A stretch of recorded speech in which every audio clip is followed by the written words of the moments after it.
नदी के किनारे जो सुबह चर्चा हुई, और वहाँ पुलहाश्रम है, उस आश्रम में ये चले गए और वहाँ भगवान का भजन करने लगे। इनके भजन की जो स्थिति थी वो ऐसी थी कि जब ये भजन करते थे तो झरझर झरझर झरझर के आंसू बहते रहते थे। आंसू कब बहेंगे? द्रवित होगा, ऐसे को द्रवित होगा, गीला होगा।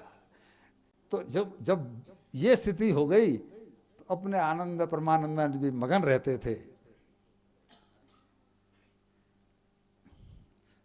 उल्टा नाम जपा जाना वाल्मीकि वै ब्रह्म समाना नावैम जगताम बीजम नावै पावनम परम नामै शरणम जंतोर नामै जगताम गुरु। अरे भैया, वाल्मीकि जी ने उल्टा नाम जप करके भगवान को पा लिया। हम कितने सौभाग्यशाली हैं कि सीधा नाम जप सकते हैं। वो तो पापी थे, इसलिए तो उनका राम नाम मुंह से निकल ही नहीं रहा था, तो उल्टा नाम जप पाया। हम तो विवेकी हैं, हम तो भाग्यशाली हैं, हम तो पैसे वाले हैं, हम तो सुख से जीवन जी रहे हैं, कर सकते हैं। और यह कह रहे हैं कि उल्टा नाम जप करके पा लिया। नाम है जगताम गुरु।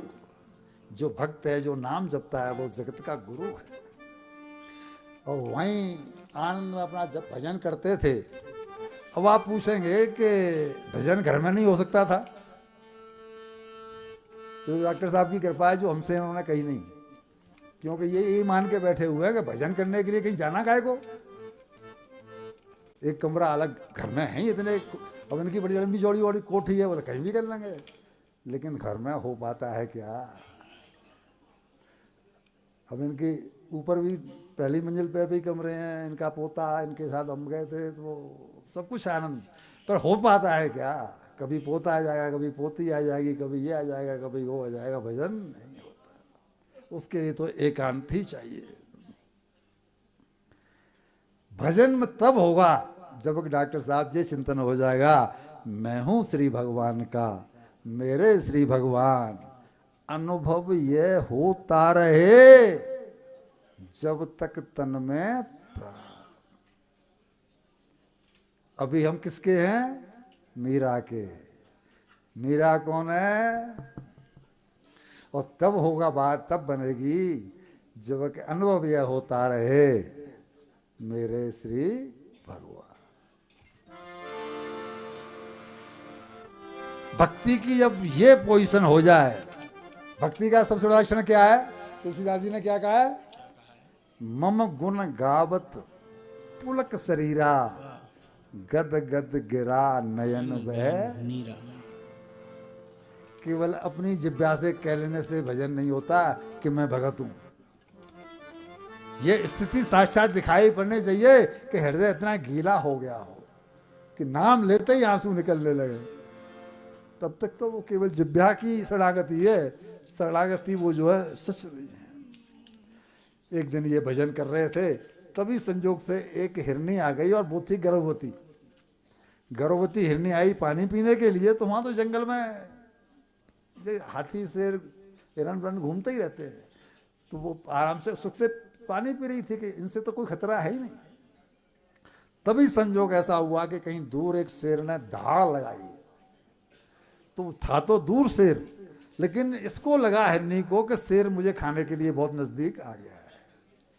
तो गर्भवती थी और इसने भागने के लिए जो नदी को पार करना चाहा, तो श्रम और भय, तो उसका गर्भ जो है ना वो स्खलित हो गया। अब वो बच्चा जो शरीर से निकला वो पानी में बहने लगा, और उधर उसने छलांग तो लगाई, लेकिन उधर जब पहुंचते ही श्रम और भय की वजह से उसके भी प्राण चले गए। अब इनके अंदर जागी करुणा, दया, कि बच्चा तो बहता जा रहा है, दया बिन संत कसाई। अगर दया संत में नहीं है तो उसमें और कसाई में अंतर क्या?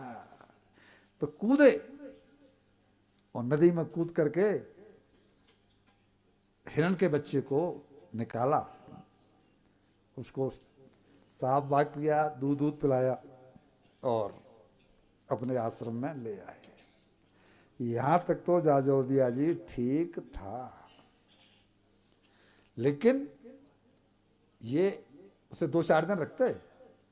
बच्चा तो घंटे 2 घंटे पीछे ही चलना शुरू कर देते हैं, पशुओं के बच्चे तो उनको तो कोई पालने की जरूरत है नहीं। लेकिन प्रारब्ध उल्टा पड़ना था, इनका प्रारब्ध फूटा। अब कोई रहा हुआ किसी जन्म का अपना, और परिणाम क्या हुआ कि इनको उस बच्चे से अटैचमेंट, मोह हो गया। मोह हो गया